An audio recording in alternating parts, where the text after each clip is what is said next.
Here we are, ladies and gentlemen, and I promise... And everything in between. Neverland. Here it is, people. Season 1, we're talking about it, probably in 2 big old chunks here. And here's the first half, gearing up for Season 2 coming in sometime. I don't fucking know. Anyway, we're here to say subscribers.com/KHANTEHNT is the place you should go. I'm sorry, I coughed. But you should still go there and give us $10 for all our bonus episodes. Do that. And watch this ad. Hey kids, want to impress your friends and induce sexual arousal in your neighbors? KHANTEHNT t-shirts! Wow, I've never been more impressed in my life with anything! KHANTEHNT now has official t-shirt merchandise, and you can get yourself some by clicking below the video or in the Teespring link in the description. With designs like the classic KHANTEHNT logo. Or this! I've got a shirt on too. Or this. KHANTEHNT!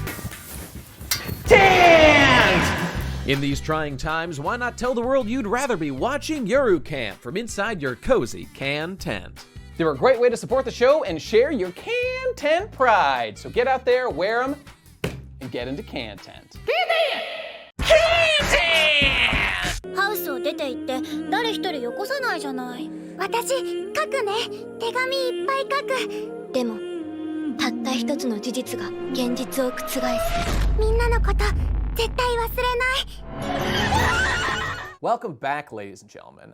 Here we are talking about Season 1 of The Promised Neverland, episodes 1 through 6. I believe you have already read this manga, if I'm not mistaken. I read, I think, like right up to where it was up to date, so well past the scope of Season 1. So I know the general gist. It's been a year or two since I read it, so kind of forgot the details, but yes, this is a familiar story to me, but a good one that I quite like. Okay, good, because I've heard from multiple people that this manga is good, so I'm extremely curious as to whether the anime is also good, in your opinion. Well, see, here's the thing about Promised Neverland. I can't go into it too much because it is spoilery to even imply one's feelings about the series later on, because Promised Neverland is like a big mystery heist show, especially at the very beginning. The whole premise that we'll go into is all about like uncovering the truth of the world they're in and doing things about it. In terms of if it's better or not, it's very closely adapted. The animation quality is quite good consistently,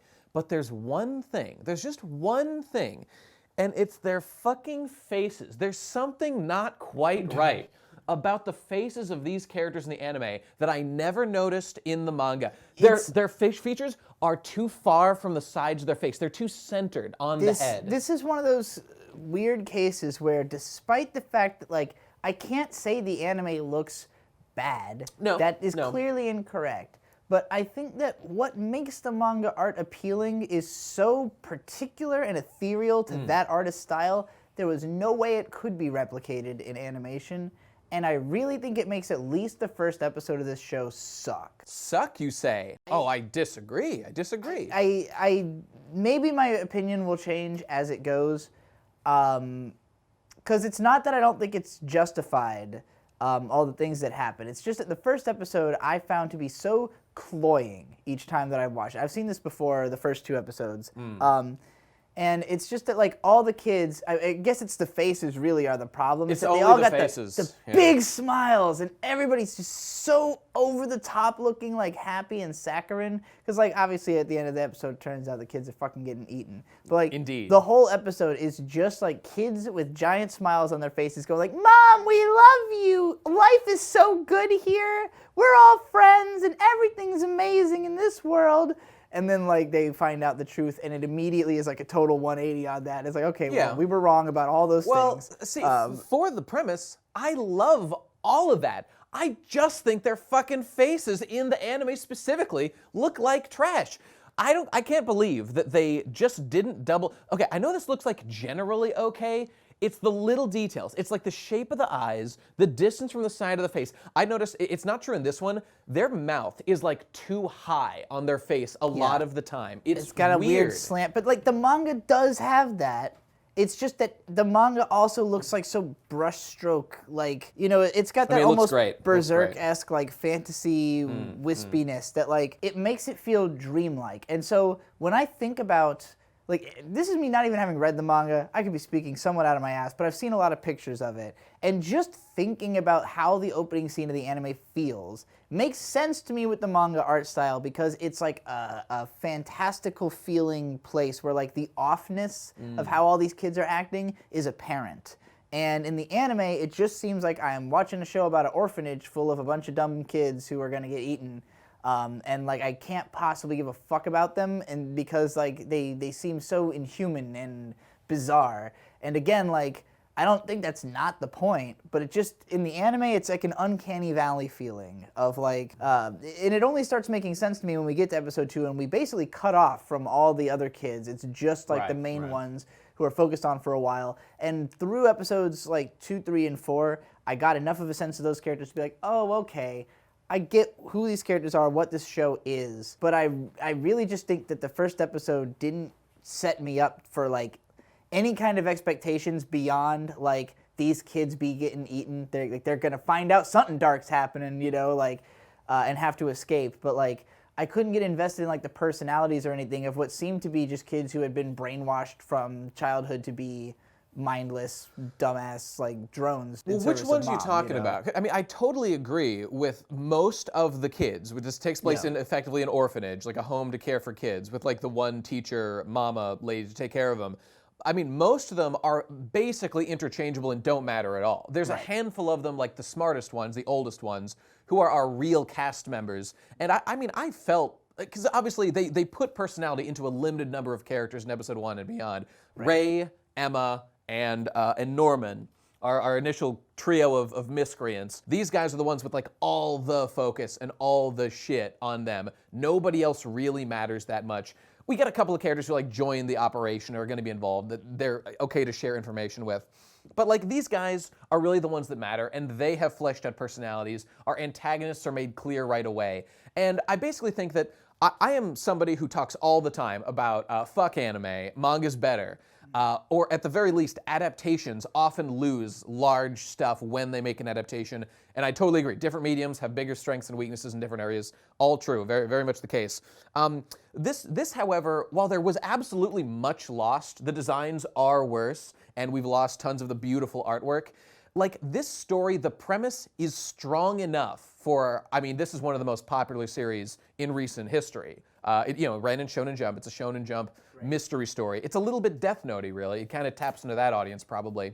And it's such a compelling mystery that I don't really find myself minding it, that we've lost too much. I have found that in my experience, I am possibly the hardest person to win over with premise of anybody. And it mystified me for a long time because, like, to me, it's all going to be an execution. Will the story be told well or not? I really don't care what it's about. I just care if it's good. You know, most people turn on this show, the average anime watcher, and says, like, kids are in danger. Right. I'm with the team. Let's do this, suckers. And I really hate feeling like blatantly manipulated or when it doesn't work. Like when I don't feel manipulated successfully by just seeing smiling kids and then finding out they're in danger. I want to, like, again, to me, because they were so like brainwashed and so insistent on like mommy is correct about everything, that like it felt like I will never be able to connect to these characters. But see, there's a character for you. Emma is the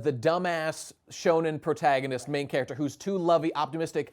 Our boys Norman and Ray, especially my boy Ray, is a cold-hearted snake. Look into his eyes. He's a cynic, and I relate to him so much more than these other characters. He's like, okay, maybe we can escape, but we're gonna have to leave everybody else behind. We're gonna have to lie and cheat and steal, manipulate everybody. That is totally what you would expect, and that's what you want out of like a cynical nightmare situation like that. And I attach that and I like that. Emma is dead weight when it comes to leaving the team vulnerable to saving all her friends and stuff. Like I said, I did eventually come to understand like the dynamic of these characters, more so particularly when we find out that this boy's a rat. Because initially, like, so we see the end of episode 1, we find out kids are getting eaten. Okay, these two find out. And that scene is particularly weird. There's like a weird flower blooming from a little girl, one of their siblings who couldn't cut it in the tests. So she's got to get shipped out to the farm, and she's going to have a great life, roaming amongst the fields with all the other kids who've left.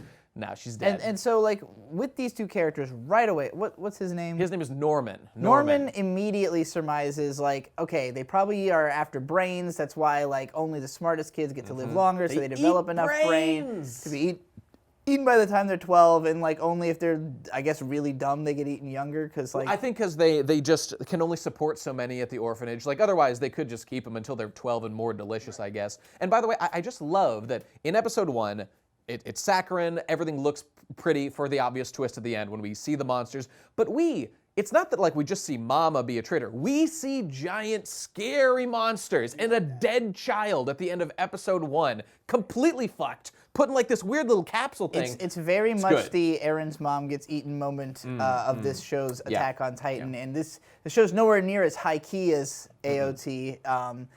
That's another part that like it took me a while to appreciate like what is supposed to be the appeal of this show. Because with Attack on Titan, it's very obvious. There's giant fucking titans, and you've got cool shit you fight them with. You know, like everything else is built on top of that, but that is the core. In this show, it's like, okay, kids are being eaten.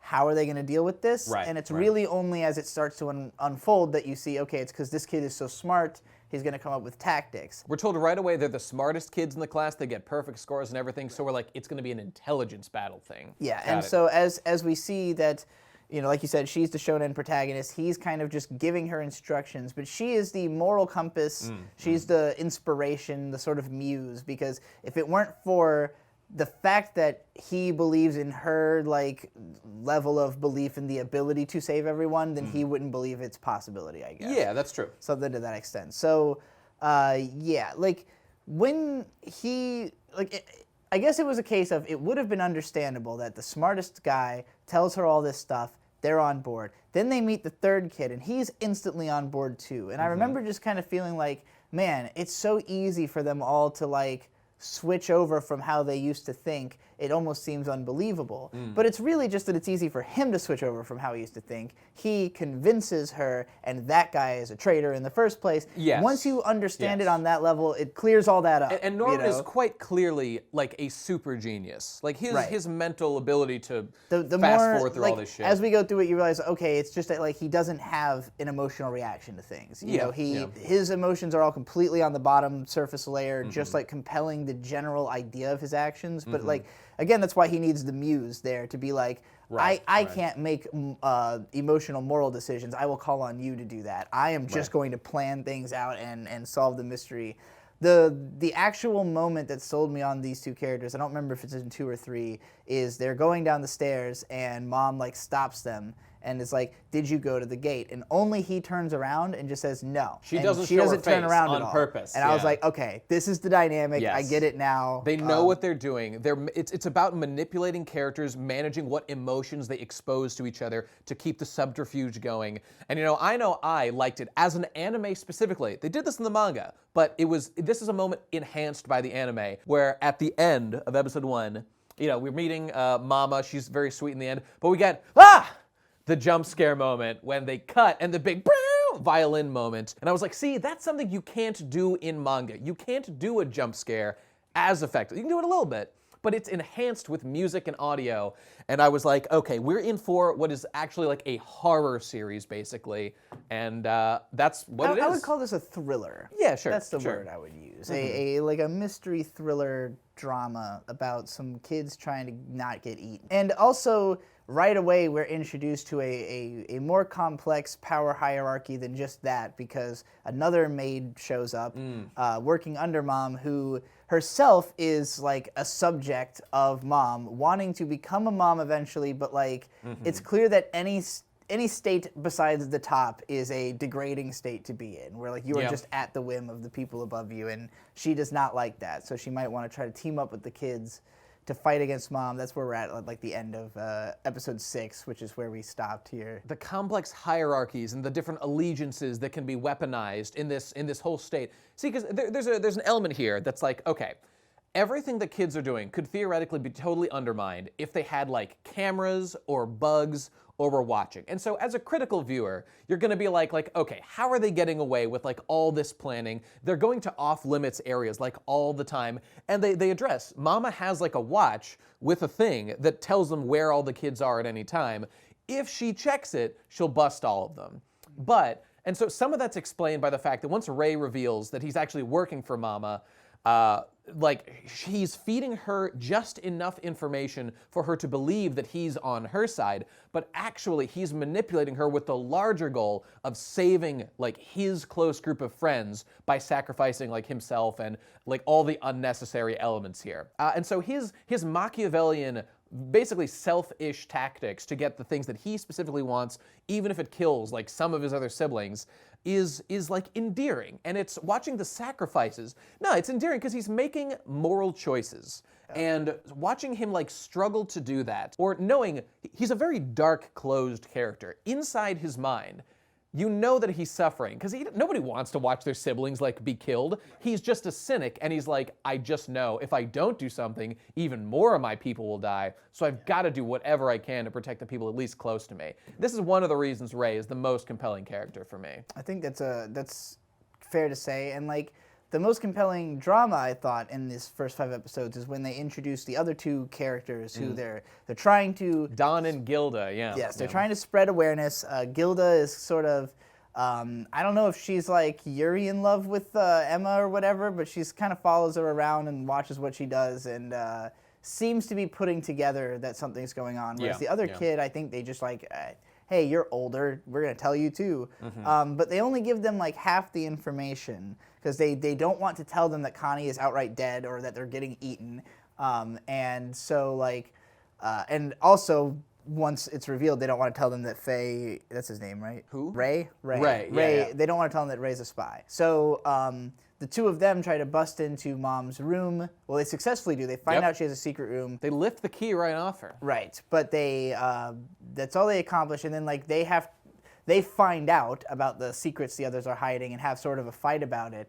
And I really like the scene where the one kid just punches the other 2, almost punches the girl, but he's like, well, okay, but like... The viewers won't like this one. But what I liked about it is that the reason he even did in the first place is that he does seem to regard her as stronger than him. And he's like mad at her for the fact that like, well, you are so obsessed with trying to protect us. Like, I want to be strong too. I want to be helping protect people. And that's like his thing at the end. I got to get stronger so I too can not be saved by this girl all the time, you know?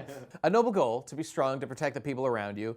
So, I mean, this is kind of just where the narrative leaves us. We now know Ray is like a double agent or a triple agent, whatever it is, working actually to help the kids.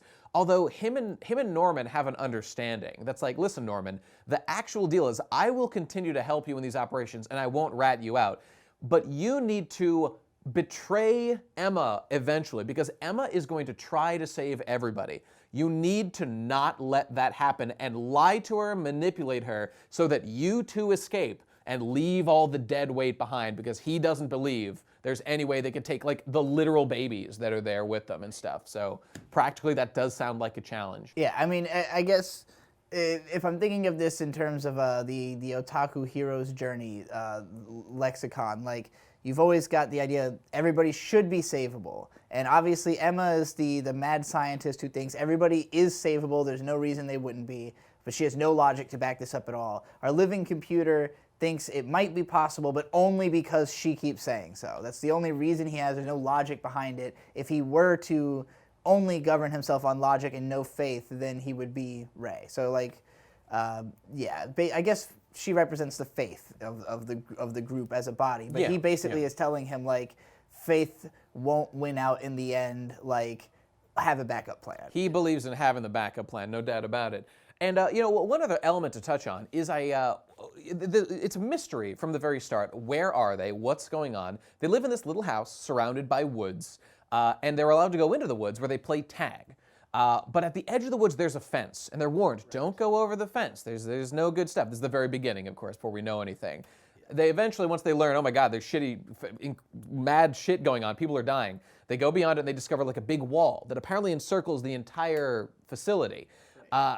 And it's like the way they practically are like, okay, we need to get over the wall. We can't go through the gate. There were probably demons there. We need to go a different way. So we acquire rope so that we can climb the thing. We do scouting missions. We look over. I was dying to see what's on the other side of the wall. Climb some of those trees. They look and there's more trees. Okay, and now we know that there's like land on the. It could have been anything. Who fucking knows? And they call back to this. I don't tend to think that way. I tend Yeah. to just assume it's what I think it is that's over there. Like, I mean, for our calculating characters like Ray, of course they should acquire information. I am and interested stuff. in the fact that they explicitly say that it is like 2015, right? Like they keep The dates on their books date back as early as 2015, so they know that it must be later to some degree. Okay, so Yeah, yeah. this is probably set in the future. I bet that's when it was written too, 2015, just for a Makes fun sense. comparison. Yeah. So like I'm thinking this is set on Earth in the future when they get out, because like similarly to how Attack on Titan kind of tricks you by being like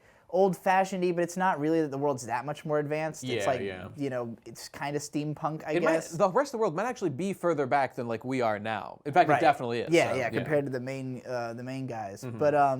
But in this show, like, I get the sense that it's because it's a farm. Right, Like, it's, the point is to be. It is a farm where they make humans into delicious brain meat. They don't need the internet. They don't need other shit. So, like, I would not be surprised if it was just the modern world outside of the farm, and but like, they're Darby demons. It's gonna be some M. Night Shyamalan shit. I mean, it kind of already is. And I actually don't know. I haven't spoiled myself for anything on this series yet. Good.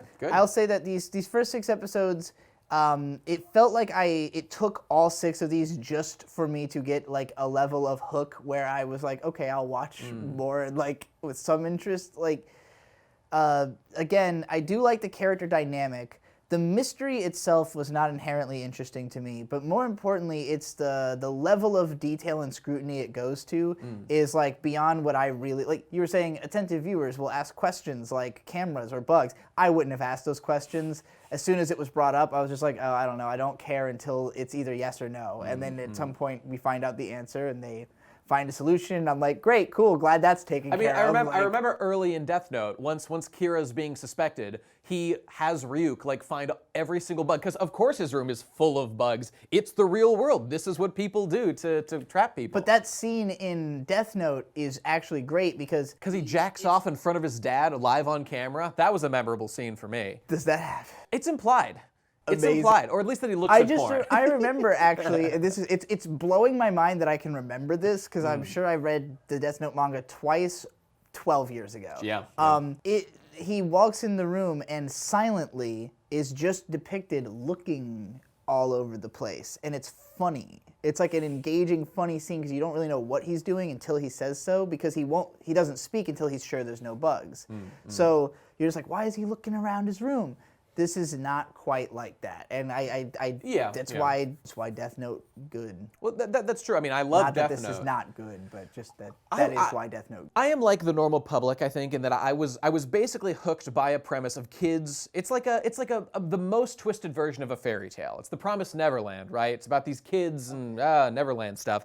It's these kids needing to outsmart these adults who say that they're doing it all for their best interest, but they're actually, preparing them for these monsters out there, these horrible fates that await them. And like I feel the gut, like, oh God, I hope they survive. I hope they manage to actually outwit these people, even though the deck's stacked against them.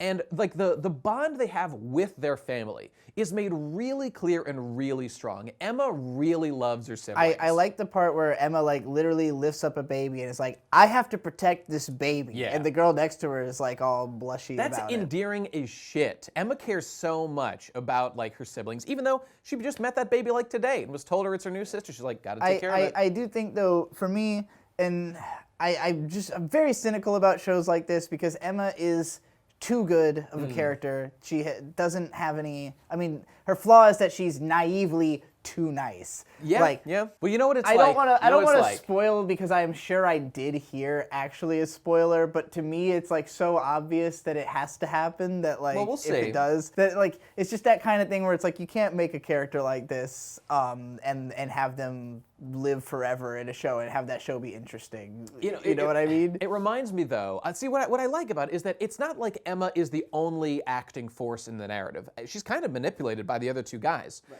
It's that... Well, and that's the intrigue. Like, it should get more interesting if she wasn't there. You might be right about that, but well, it's like Mr. B-Tongue talked about in his old video about Star Trek, the original series. Decisions are made by like a 3-man decision-making team in the original series of Spock, McCoy, and Shatner, or not Picard. Kirk, thank you, Jesus Christ. And watching those 3 bounce the different ideas off each other and then find like what seems to be the best solution is fun. In a similar way, we're seeing totally 3 different approaches to how to escape.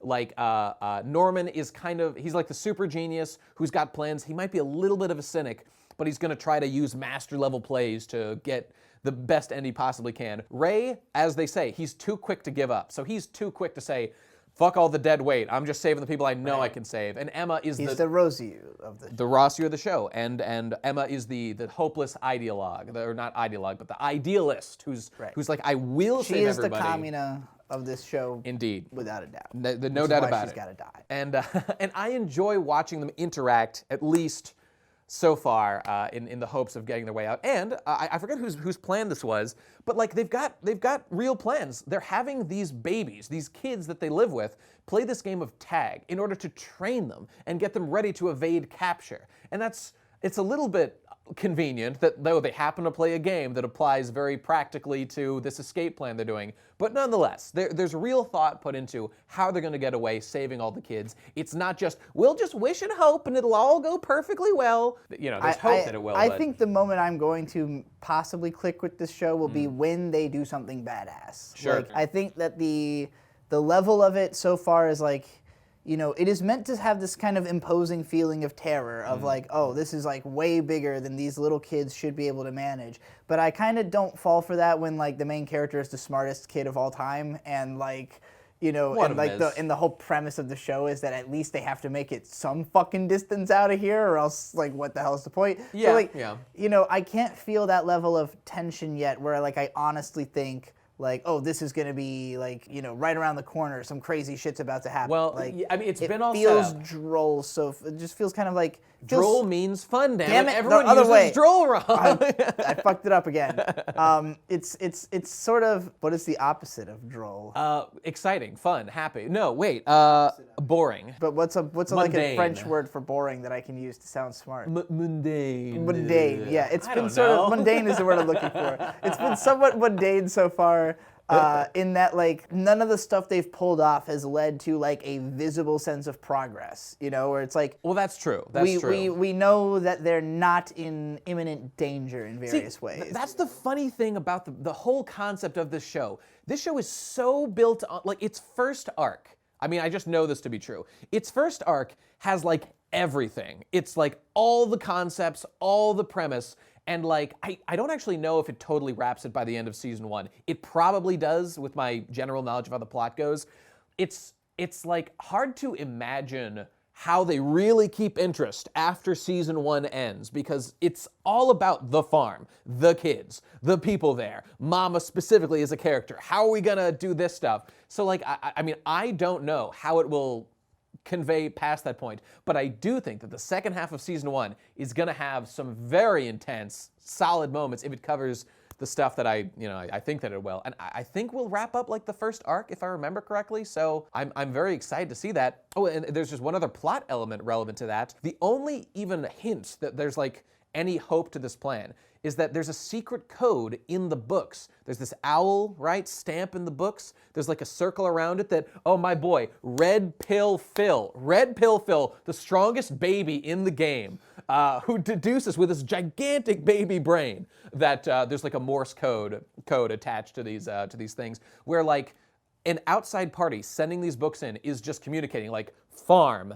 meat, death, danger, escape, like clearly trying to get these kids to figure out that they're in danger and to do something. So like there are people on the outside trying to do something to help them at some point somewhere. It's like in Proto Men Act 2 when he's like, we'll break the silence, send the signal back. It is like that. And I hope that goes well for our characters, but I guess we'll find out on the next episode. Didn't go well for Joe in Proto Men Act 2. No? Well, that doesn't bode well for our boys. All right, we will definitely cover the second half of this show, no doubt about it. So stick around, people, and watch for a part 2 of season 1 of Neverland, and then we'll join you on season 2. Yeah, It's coming out right send now. us cosplays to our P.O. box, send us Got a money P.O. to our box. subscribe stars, send us content clips, KHANTEHNT clips to our Twitter or Discord. Indeed. And also, watch one. KHANTEHNT!